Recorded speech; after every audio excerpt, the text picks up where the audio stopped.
Good morning, students. So today we will discuss the last article of the chapter, that is Newton's third law of motion. Newton's first law is associated with inertia, and Newton's second law is associated with momentum, and Newton's third law is associated with law of conservation of momentum. So today we will discuss these two articles. The first one is Newton's third law, and the second is law of conservation of momentum, and we will prove law of conservation of momentum with the help of Newton's third law. And what is Newton's third law? Newton's third law of motion states that every action there is always an equal and opposite reaction. That is, the force of action and reaction are always equal and opposite. These forces act on two different bodies and never cancel each other. Each force produces its own effect. इसका क्या मतलब है? दो बातें बताई हैं इसमें. पहला है, to every action there is equal opposite reaction. यानी जब भी कोई फोर्स लगती है, कोई ऑब्जेक्ट दूसरे ऑब्जेक्ट पे एक फोर्स लगाता है, तो सेकंड ऑब्जेक्ट भी फर्स्ट ऑब्जेक्ट पे उतनी ही फोर्स लगाता है, but in the opposite direction. ये फोर्सेस मैग्नीट्यूड में इक्वल होती हैं, बट डायरेक्शन में अपोजिट होती हैं. फिर भी ये कहते हैं कि ये दो इक्वल एंड अपोजिट फोर्सेस हैं, फिर भी एक दूसरे को कैंसिल क्यों नहीं करती हैं? अगर दोनों फोर्स इक्वल हैं और अपोजिट डायरेक्शन में हैं, तो आपस में एक दूसरे को कैंसिल हो जाए, तो नेट फोर्स जीरो होनी चाहिए. जबकि ऐसा होता नहीं है. एक्शन भी होता है और रिएक्शन भी होता है, यानी दोनों डायरेक्शन में मूवमेंट होती है और फोर्सेस आपस में कैंसिल नहीं करती हैं. Because action and reaction are on two different bodies. Action किसी और ऑब्जेक्ट पे होता है और रिएक्शन दूसरे ऑब्जेक्ट पे होता है. अगर एक्शन और रिएक्शन सेम ऑब्जेक्ट पे होता है तो फोर्सेस एक दूसरे को बैलेंस करती. But here the action and reaction are on two different object, therefore they do not cancel each other. So what is the third law? To every action there is equal and opposite reaction. ऐसे simple words में याद रख सकते हैं. To every action there is equal and opposite reaction, and this action and reaction are on two different bodies and therefore they do not cancel each other. कुछ examples लेते हैं और उस एग्जाम्पल से हम इसको क्लियर करते हैं. Some example of Newton third law of motion. The first one is walking. तो ड्यूरिंग वॉकिंग जो है वो न्यूटन थर्ड लॉ कैसे लगता है? When we walk then we our feet exert an action force on the ground in the backward direction. जब हम चलते हैं तो अपने फीट से अर्थ को, जिस ऑब्जेक्ट पे हम चल रहे हैं उसको पीछे की तरफ धकेलते हैं. ये एक्शन फोर्स है. जब हम चलते हैं या दौड़ते हैं, भागेंगे तो फोर्स ज़्यादा लगानी पड़ती है ऑफ कोर्स भागने के लिए. इवन देन अगर आप वॉक भी कर रहे हो तो भी आप एक फोर्स लगाते हो इन दी बैकवर्ड डायरेक्शन, तो फोर्स एक्शन हुआ. यानी you are walking, if suppose you are the person, then you are exerting a force on the earth with your feet in the backward direction. This is action. And law के हिसाब से the earth will exert an equal force on you in the opposite direction. तो earth आपके ऊपर force लगाएगी opposite direction में, यानी आगे की तरफ. ठीक है, और उतनी ही फोर्स लगाएगी. यानी आप जितना तेज वॉक करना चाहते हो या दौड़ना चाहते हो, उतनी ही बैकवर्ड फोर्स आपको अर्थ पे लगानी पड़ेगी. तो अर्थ आप पे उतनी ही फोर्स लगाएगा आगे जाने के लिए. So when we walk actually we are following Newton third law of motion. The next example is swimming. जब हम स्विम करते हैं तो अपने हाथों से और पैरों से पानी को पीछे की तरफ धकेलते हैं. Means we are exerting force with our hands and feet in the backward direction. ये एक्शन है. तो वाटर भी आप पे रिएक्शन फोर्स लगाएगा. Then water exert an equal force on you in the forward direction. तो आप पानी को पीछे की तरफ फेंकते हो, पानी आपको आगे की तरफ फेंकता है. तो to every action there is equal opposite reaction. आप जितना फास्ट स्विम करना चाहेंगे आपको उतनी ज़्यादा फोर्स बैकवर्ड डायरेक्शन में लगानी पड़ेगी. So again we are following Newton third law of motion. Recoil of a gun. जब हम गन चलाते हैं राइफल से या पिस्टल से, जब हम बुलेट फायर करते हैं तो उसमें भी एक्शन और रिएक्शन की बात आती है. कैसे? When we fire a bullet with the help of the gun exert a force on the bullet in the forward direction. ये एक्शन है. और रिएक्शन क्या होगा, the bullet will also exert an equal force on the gun. तो bullet भी gun को equal force से पीछे की तरफ धकेलेगी, अपोजिट डायरेक्शन में होता है ना, तो पीछे की तरफ धकेलेगी। और क्योंकि हमने most of us have not yet experience the firing with the gun, तो हमें ये एक्सपीरियंस नहीं होगा। आज से जो बच्चे एनसीसी वगैरह में होते हैं उनको ये एक्सपीरियंस मिल जाता है स्कूल लेवल पे, अदरवाइज हमें ये वाला एक्सपीरियंस सब लोगों को आसानी से नहीं मिलता है। तो जब हम गन फायर करते हैं, बुलेट फायर करते हैं गन से, तो आपको एक बैकवर्ड पुश लगता है, आपके कंधे के ऊपर एक झटका लगता है पीछे की तरफ जब भी बुलेट फायर होती है। तो वो क्यों होता है, that is because of the reaction force by the bullet on the gun. जितनी रफ्तार से, जितनी वेलोसिटी से बुलेट आगे जाती है, उतनी स्पीड से गन पीछे की तरफ नहीं आती है। उसका सिंपल रीज़न है because acceleration is inversely proportional to the mass. Bullet के कंपैरिजन में मास, गन का मास बहुत ज़्यादा होता है और आपने उसको पकड़ा भी होता है, इसलिए वो इतनी स्पीड से, इतनी वेलोसिटी से वापस नहीं आती है। लेकिन फिर भी क्योंकि बुलेट भी, लॉ के हिसाब से बुलेट भी गन पे उतना ही फोर्स लगाती है, तो उस फोर्स की वजह से एक बैकवर्ड पुश लगता है गन के ऊपर और उसको बोलते हैं रिकॉयल ऑफ ए गन। इसके ऊपर न्यूमेरिकल्स आने वाले हैं, इसलिए मैं अभी आपको बता रहा हूँ, this is very important example, that is that the backward push of the gun when the bullet is fired from the gun is called recoil of a gun. So और जिस वेलोसिटी से गन वापस आती है उसको recoil velocity बोलते हैं। So recoil velocity bullet की वेलोसिटी जितनी कभी नहीं हो सकती, क्योंकि the mass of the gun is very large as compare to the mass of the bullet and acceleration is inversely proportional to the mass of the body, because F is equal to M A होता है बेटे Newton second law से। तो F is equal to M A है, ये देखो यहाँ से देखो F is equal to M A, तो A is equal to F upon M, means acceleration is inversely proportional to the mass. जितना मास ज़्यादा होगा एक्सेलरेशन उतना ही कम होगा। और एग्जाम्पल देखो, मैन एंड बोट, ठीक है। मैन एंड बोट का एग्जाम्पल क्या है, ये आपकी बुक में भी है। जब आप सपोज आप बोटिंग कर रहे हैं और जब आप किनारे पे आते हैं तो आप बोट से बाहर निकलने की कोशिश करते हैं, तो क्या होता है कि जैसे आप you have to exert a force on the boat to come out of the boat, क्योंकि पैर से आप बोट को पीछे की तरफ धकेलोगे तो बोट आगे की तरफ जाएगी।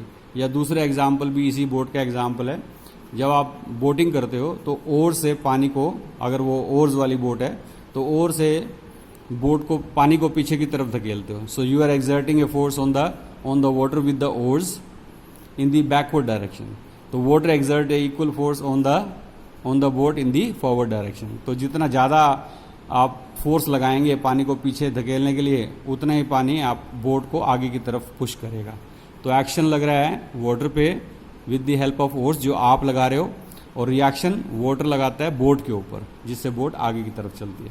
सो action and reaction, to every action there equal and opposite reaction.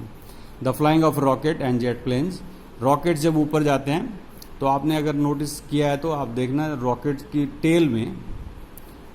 Tell में जो है वो बहुत सारी गैसेस होती हैं, फ्यूल होता है वो रॉकेट का, वो बर्न करता है and exert a large force in the atmosphere. वो एटमॉस्फेयर पे फोर्स लगाता है in the downward direction and to every action there equal and opposite reaction. तो रिएक्शन फोर्स क्या करते हैं, उसको ऊपर की तरफ धकेलती है।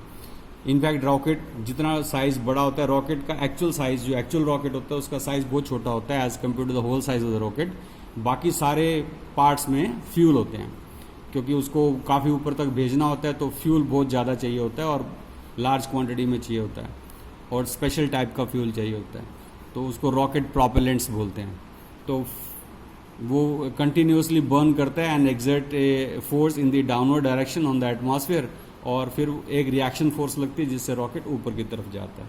So these are so many examples of Newton third law of motion that to every action there is equal and opposite reaction. Now the next article is, the last article is law of conservation of momentum. Momentum आपको पता है क्या होता है? Momentum is defined as the product of mass and velocity. और law of conservation of momentum क्या होता है? कहता है किसी भी सिस्टम में जो दो ऑब्जेक्ट हैं, किसी भी सिस्टम में दो ऑब्जेक्ट जो आपस में कोलाइड करेंगे तो उनके मोमेंटम में कोई चेंज नहीं आता, उनका मोमेंटम कंजर्व रहता है. यानी the total momentum of two bodies before the impact is equal to the total momentum of both the bodies after the impact if there is no external unbalance force is applied.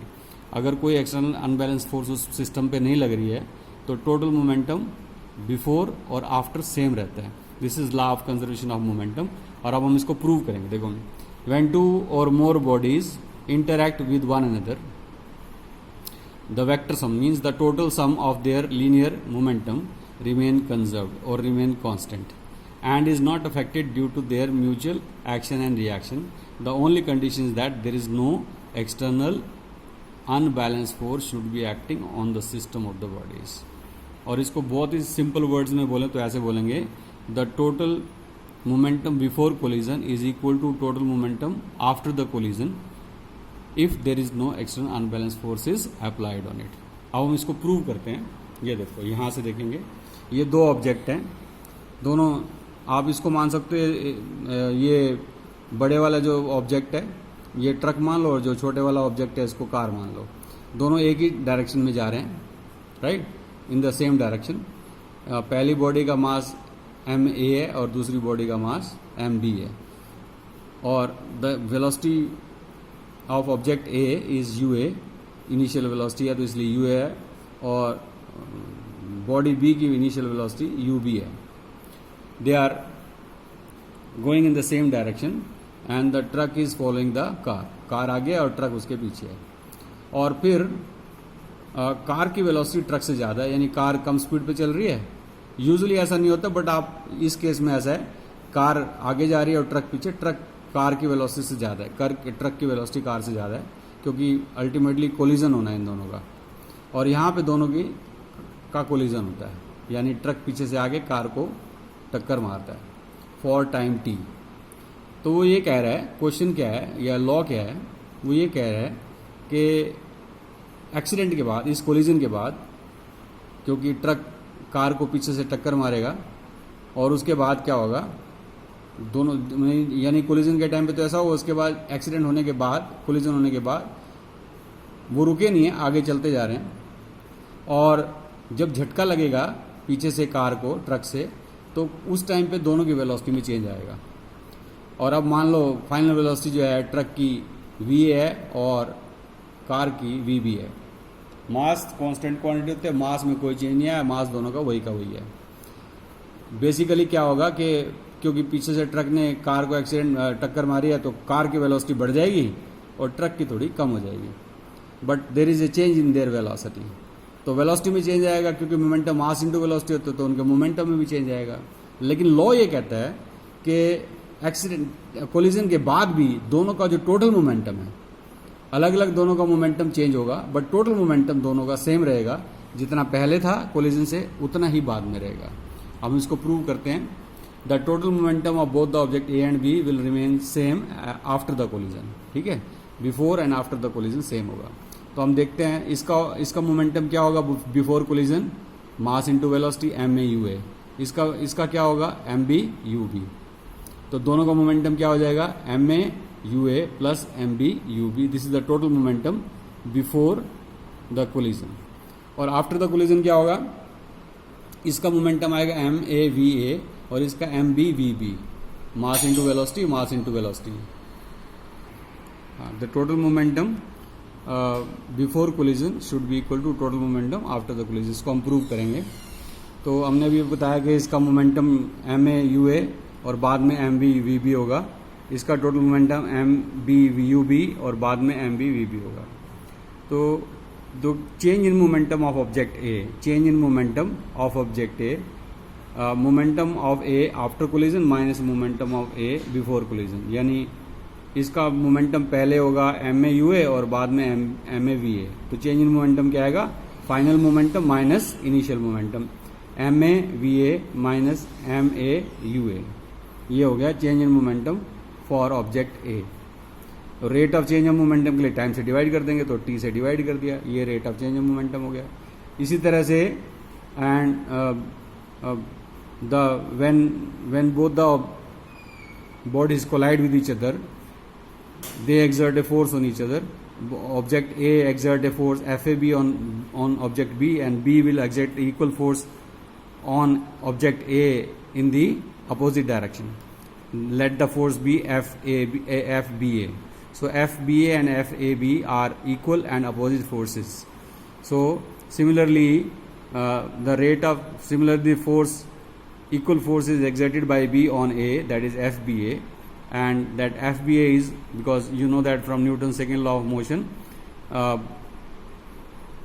the force is directly proportional to the rate of change of momentum. So FBA is MAVA minus MAUA upon T. This is the force is defined as the rate of change of momentum.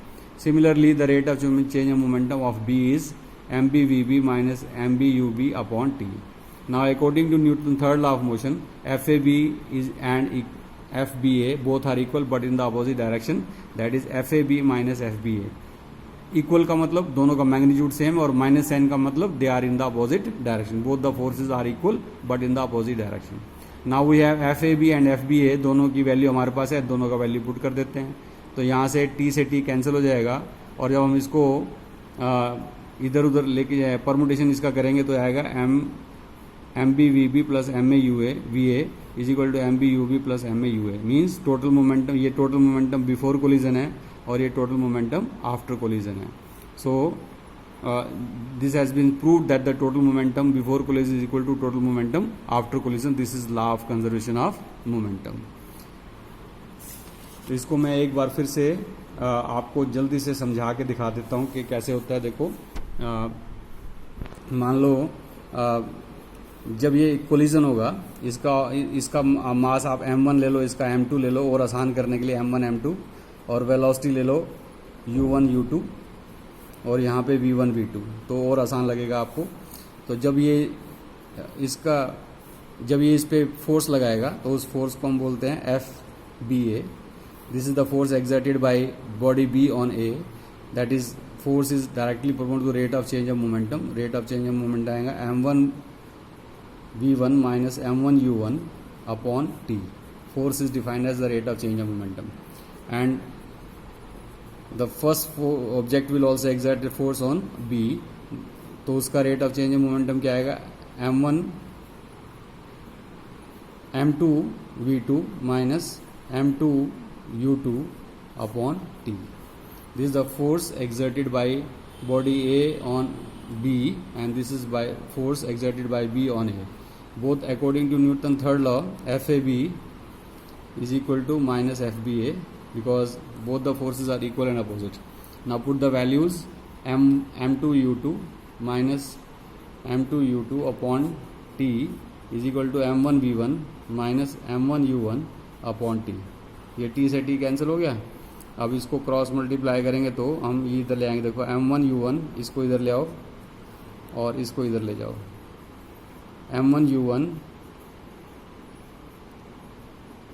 Plus m2 u2, यहाँ minus sign है तो ये minus हो जाएगा और ये plus हो जाएगा. तो हम इसको इधर लेके जाते हैं और इसको इधर लेके आते हैं, तो ये हो जाएगा m1 u1 plus m2 u2 is equal to m1 v1 plus m2 v2. This is the total momentum of object A before collision, and this is the total momentum of both the object after the collision. So total momentum remain conserved. This is law of conservation of momentum.